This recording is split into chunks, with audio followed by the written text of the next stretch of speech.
You are now tuned in to Dead Serious Entertainment.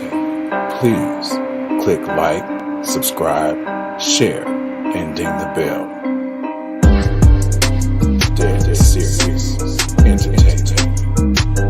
Click like, subscribe, share. Don't get mad, get serious. Yo, this your boy Katt, Johnz, Dead Serious Entertainment, Dead Serious Radio. We're in the building. Today is another day of Black History Month. I think today is the 5th of Black History Month. So we're gonna share a video of Marcus Garvey. Okay. Harlem 1920 starts off, gets into his life over in Jamaica. It kind of goes into depth of his legacy. These are stories that, it wasn't told or shared with us in schools, in the school districts, or school curriculum. So now they're trying to take it all the way out. This is what they're trying to do right now. So, I feel the need to put this information out there again, where somebody else can find it, look at it, and get intrigued and continue to look more into it, look more into our history, look more into Black history and the Black people that fought for us. So we're going to go in with that. So let's go.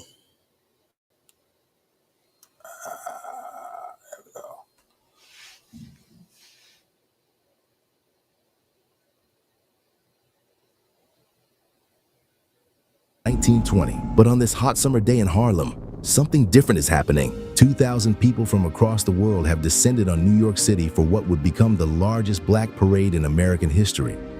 They marched down Lenox Avenue like an army, complete with their own military units in pressed uniforms, nurses in pristine white robes, and a marching band playing triumphant music.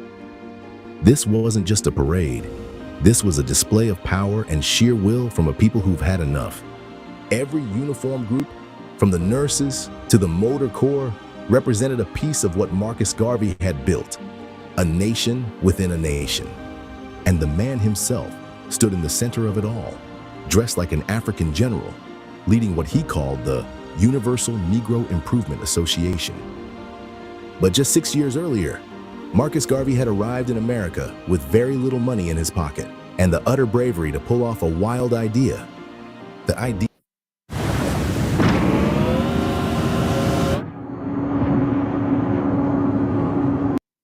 that black people could build their own economic empire. And he did exactly that, building an empire of 700 branches across 38 states, a newspaper reaching hundreds of thousands, ships, factories, businesses.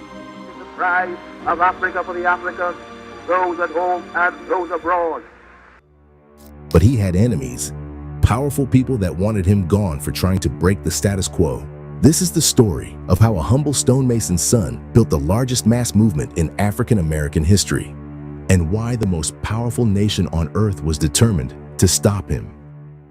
St. Ann's Bay, Jamaica, 1887.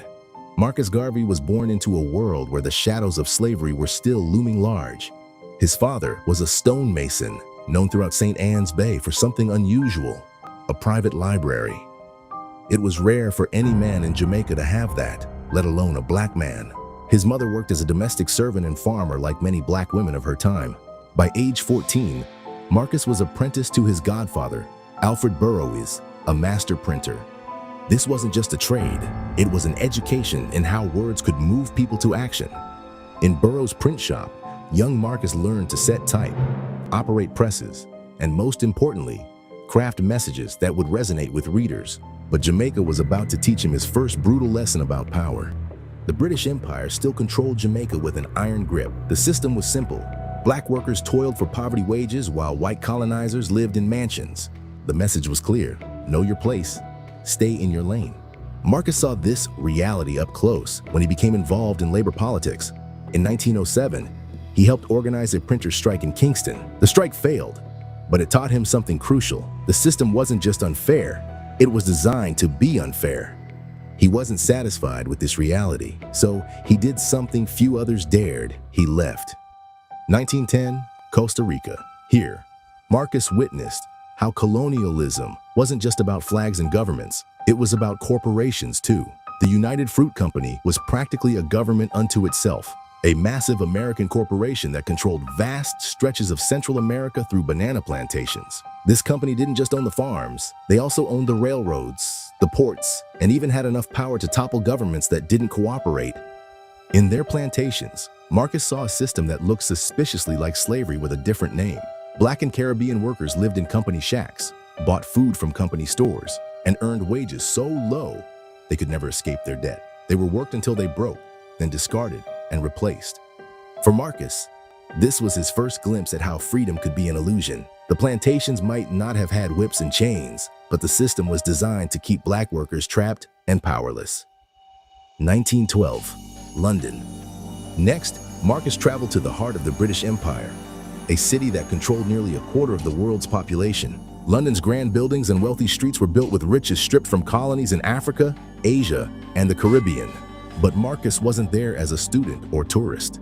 To survive, he worked as a messenger and handyman at the African Times and Orient Review, a newspaper focused on colonial politics. The pay was low, but the real education came after hours. In between shifts, he spent countless hours in London's public reading rooms, devouring books about history and politics. He may not have had formal education, but he made the city his classroom.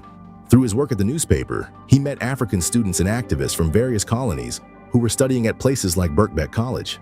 Their conversations opened his eyes to how Britain and other European powers had carved up Africa like a cake, taking its gold, diamonds, and resources while claiming to bring civilization.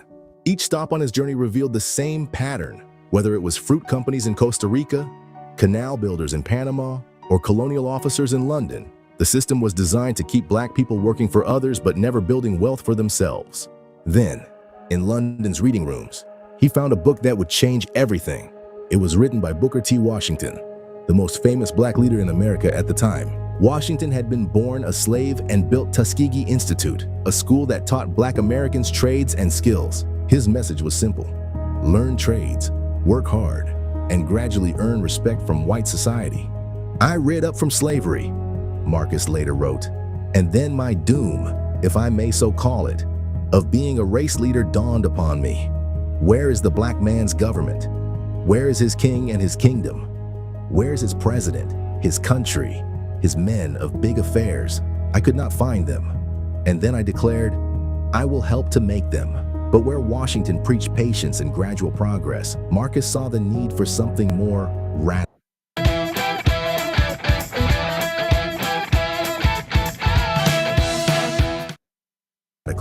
He had seen too much exploitation, too much systematic oppression to believe that patience alone would bring freedom. He returned to Jamaica in 1914 with a plan that would shake the foundations of world power. His travels had shown him how the system kept black people dependent and powerless worldwide.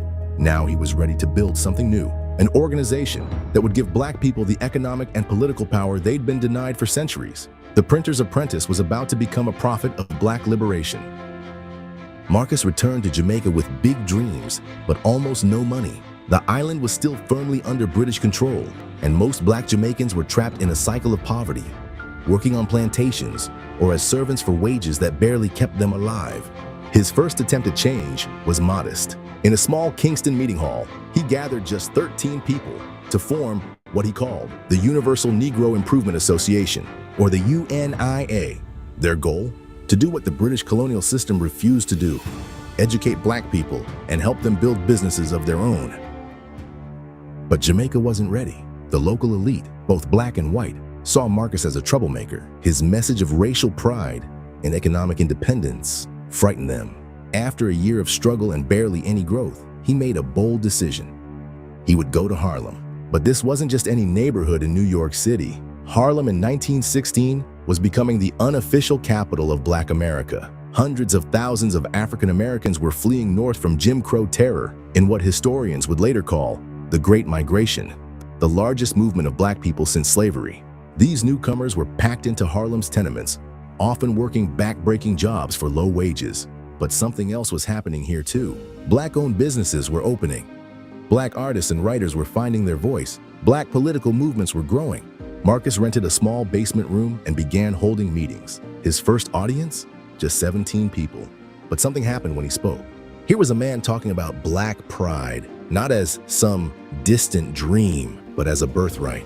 He didn't just talk about racism. He exposed the whole economic system, keeping Black people dependent on white businesses and white employers. A race without authority and power, he would thunder to his growing crowds, is a race without respect.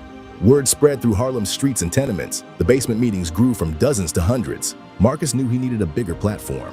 In 1918, he launched a newspaper called Negro World. While other papers avoided controversial topics to keep their white advertisers happy, Negro World refused to run ads for skin lighteners or hair straighteners. Its message was clear. Black is beautiful. Black is powerful. And Black people need to build their own economic strength. The paper hit a nerve. Within months, it was selling thousands of copies, not just in Harlem, but across America, the Caribbean, and even in colonial Africa, where European governments tried to ban it because they feared its message of Black independence. By 1918, Marcus had built something unprecedented. The Unia was no longer just a small group in a Harlem basement. It was becoming a movement that would shake America to its core. But Marcus was just getting started. His next move would be his boldest yet, and it would either make him the most important Black leader in America or destroy everything he'd built. Imagine being Black in 1919 America. You can't eat at most restaurants. You can't stay at most hotels. You can't even walk through the front door of most businesses. And then Marcus makes an announcement that sounds impossible. In a packed Liberty Hall, the UNIA's new headquarters in Harlem, Marcus declares that Black people are going to build something that had never existed before, their own steamship line. The white-owned shipping companies had names like White Star Line and Cunard Line. Marcus's answer? The Black Star Line. To him, this was more about breaking a chain of dependency that went back to slavery. Every piece of cotton, every banana, every ounce of sugar that left Black hands, it all had to travel on white-owned ships. Black businesses couldn't survive without depending on white shipping companies. Marcus's plan was audacious. Sell shares in the Black Star Line to Black people at $5 each. That's about $75 in today's money. Not cheap for people making poverty wages. But something remarkable happened. Black porters, maids, factory workers, people who had never owned stock in anything, lined up to buy shares. This was buying a piece of freedom. Within months, they raised enough money to buy their first ship, the SS Yarmouth. Marcus had it renamed the Frederick Douglass.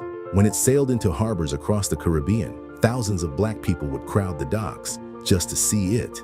A ship owned, operated, and crewed entirely by Black people. The Black Star Line became more than a business. It became a symbol of what Capacitor course check is okay. Black people could achieve. Soon, Marcus was announcing plans for regular shipping routes between America, the Caribbean, and Africa. Black businesses would finally have their own transportation network. By the end of 1919, Marcus had proven something powerful.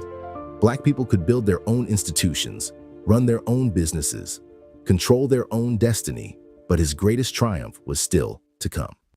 The summer heat baked the streets of Harlem as 2,000 delegates from 22 countries made their way to Liberty Hall. This was the first international convention of the Negro peoples of the world. Nothing like this had ever happened before. In a time when most Black people couldn't even vote, here were delegates from across the globe gathering to form what Marcus called a government in waiting for Black people everywhere.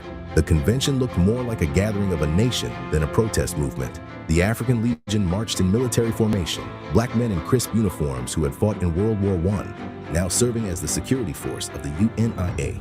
The Black Cross nurses, trained in healthcare and first aid, wore pristine white uniforms inspired by the Red Cross.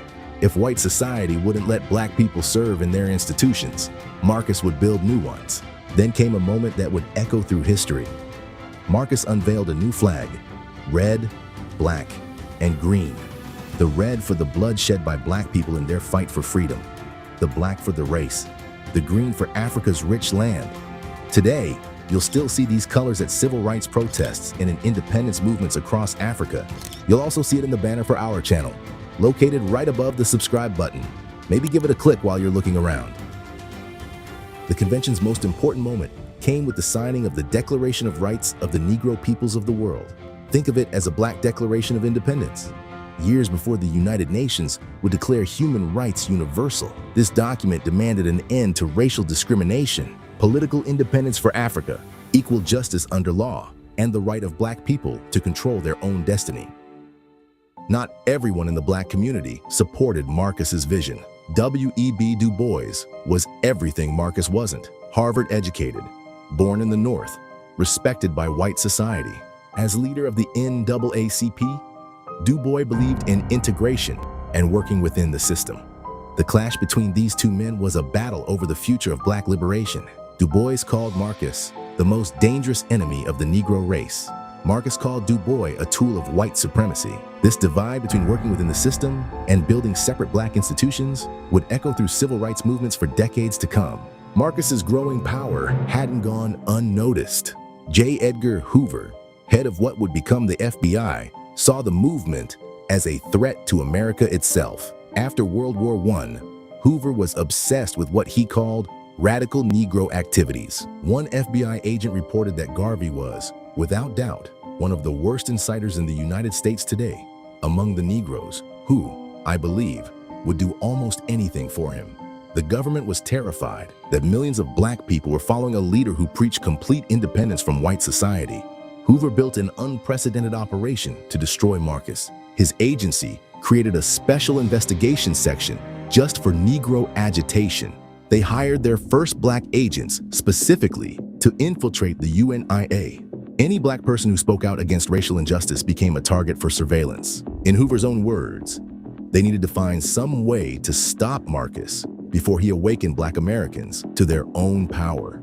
An internal memo from Hoover revealed his desperation. Unfortunately, he has not as yet violated any federal law whereby he could be proceeded against from the point of view of deportation. The FBI opened Marcus's mail. They tapped his phones. They planted spies in his organization. Every speech, every meeting, every movement was documented. They weren't just watching a man, they were watching a movement that threatened to change the entire social order. And eventually, Hoover was able to find the cracks in Marcus's empire through the Black Star Line. In that summer of 1920, Marcus had built the largest Black movement in history. Millions of followers, businesses across the country, a shipping line, a newspaper reaching hundreds of thousands. He was at the height of his power, and he was also about to lose everything. In the summer of 1922, Marcus made a decision that would haunt his legacy. He traveled to Atlanta to meet with Edward Young Clark, a leader of the Klan. To understand why a Black leader would meet with the Klan, you need to understand Marcus's thinking. The Klan preached racial separation. Marcus preached Black self-reliance. In his mind, they shared a common belief that the races should develop separately. The backlash was immediate and fierce. Black newspapers called him a traitor. His followers were shocked. Even those who had defended his other controversial decisions couldn't understand this one. J. Edgar Hoover saw his opportunity. Now, with Marcus's reputation damaged, they made their move. He couldn't arrest Marcus before because that would just look like political persecution. He needed something that looked legitimate, something that would let him destroy Marcus's movement while appearing to simply enforce the law. He found it in an unlikely place, the Postal Service. See, there was a powerful federal law that made it a crime to use the U.S. mail as part of any deceptive scheme. Mail fraud, they called it. And with the Black Star Line struggling, every letter Marcus sent promoting the company, every stock certificate mailed to investors, every piece of promotional material that went through the Postal Service could now be called fraud. It didn't matter that government agents had helped sabotage the ships. It didn't matter that some of Marcus's own officers were taking bribes to undermine the company. It didn't even matter if we've got passion, we've got determination. And if we set our sights on something, you better believe it's happening. Marcus truly believed he could turn things around. All that mattered was that he used the mail while the company was in trouble. That was enough for federal charges. That was enough for prison time. The evidence that Hoover had: a single empty envelope addressed to one investor. The trial in 1923 revealed how desperate the government was to stop Marcus. The prosecutor painted him as a con man preying on poor black people. Marcus, defending himself, tried to explain his larger vision, but the all-white jury had made up their minds before he spoke his first word. The sentence? 5 years in Atlanta Federal Penitentiary. Hoover had discovered a powerful new weapon, one that would be used against black leaders for decades to come. If you couldn't arrest someone for challenging the system, you could always find some technical violation to bring them down. In 1927, President Calvin Coolidge commuted his sentence, but ordered him deported back to Jamaica. Marcus would never set foot in the United States again. The movement couldn't survive without its leader. The UNIA splintered, membership declined, the businesses closed one by one. The great dream of black economic independence seemed to die. But even as Marcus boarded the ship that would take him from America forever, seeds he had planted were beginning to grow. His message of black pride and self-reliance had spread too far to be stopped by prison bars or deportation orders. Every time you see another nation on the African continent become independent, Malcolm X once said, you know that Marcus Garvey is alive. Malcolm knew what he was talking about. His father, Earl Little, was a UNIA organizer who preached Marcus's message of black pride to his children. Marcus's fingerprints were everywhere in the decades that followed his deportation. The Nation of Islam adopted his message of black economic independence and racial pride. When they built their own businesses and preached self-reliance, they were following Marcus's blueprint. In Jamaica, a new religious movement called Rastafari emerged. They saw Marcus as a prophet, taking his teachings about African redemption and pride in black identity to create a new faith that would spread globally. But perhaps Marcus's greatest impact came in Africa itself. Kwame Nkrumah, who would lead Ghana to become the first independent black African nation, explicitly credited Marcus's teachings. When Ghana designed its first shipping line after independence, they named it the Black Star Line. The red, black, and green flag Marcus created in 1920 became the colors of African liberation. You'll find them in the flags of nations across Africa and at civil rights protests around the world. His message of economic independence found new life in every generation. When civil rights leaders in the 1960s talked about black capitalism, they were echoing Marcus. When Black Lives Matter protesters today talk about supporting black-owned businesses, they're channeling his vision. The movement Marcus built may have crumbled, but the dream survived. A dream of black people standing proud, controlling their own destiny, building their own future. J. Edgar Hoover might have been able to destroy Marcus, the person, maybe even his reputation. His organizations may have been dismantled, his businesses may have been destroyed, but Marcus's dreams were prison-proof. In that summer day in Harlem in 1920, 2,000 delegates marching down Lenox Avenue, the African Legion in their uniforms, the Black Cross nurses in white, the flags waving red, black, and green in the August sun.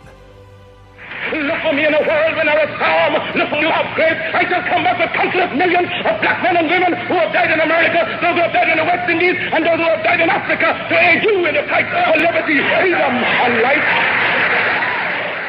He was right. You can see him in the independence movements that freed Africa from colonial rule, the Black Power raised fists of the 1960s, the pride in black-owned businesses today, every movement that declares Black Lives Matter. His organization fell. His businesses were destroyed. He died in London in 1940, far from the movement he built. But the printer's apprentice from Jamaica had changed something fundamental. He showed black people everywhere that they didn't have to ask for dignity. They could stand up and just take it.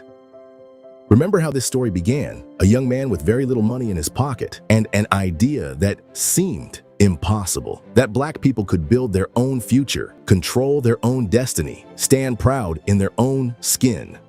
The government could break his organization. They could shut down his businesses. They could send him to prison. They could force him into exile. But they couldn't stop his idea, because somewhere right now, someone is raising Marcus's flag. Someone is starting a black-owned business. Someone is standing up and declaring their dignity. Marcus Garvey lives on in every person who refuses to believe that freedom is something you have to beg for. Look for him in the whirlwind. He's still there. If you enjoyed this video, leave a comment down below saying what we should cover next. If this story moved you, help us bring more hidden histories to light by liking, sharing, and subscribing. This was Black Stories Untold, and as always, thanks for watching. Yes. definite shout out to Black Stories Untold, because this is something, like I said, that they didn't teach in the public school system, and I'm pretty sure they didn't teach it in private schools either. So you definitely want to spread the word and the messages, and plant the little seeds, so that way you guys can go and take a look and deep dive into Marcus Garvey and whoever else that I'm going to show you guys for this rest of this month. So I hope you guys are safe. Take care. Peace, love, Hagrees. This has been your boy Katt Johnz, Dead Serious Entertainment, Dead Serious Radio. Make sure you guys go and download the Dead Serious Radio app. Go to deadserious.com. That's DeadSerious.com. Download the app. Check us out, man. 24/7. Good hip hop, rap, R&B, old school, new school, even gospel, all day on Sundays. All right. Check us out. You are now tuned in to Dead Serious Entertainment. Please click like, subscribe, share, and ding the bell. Dead Serious.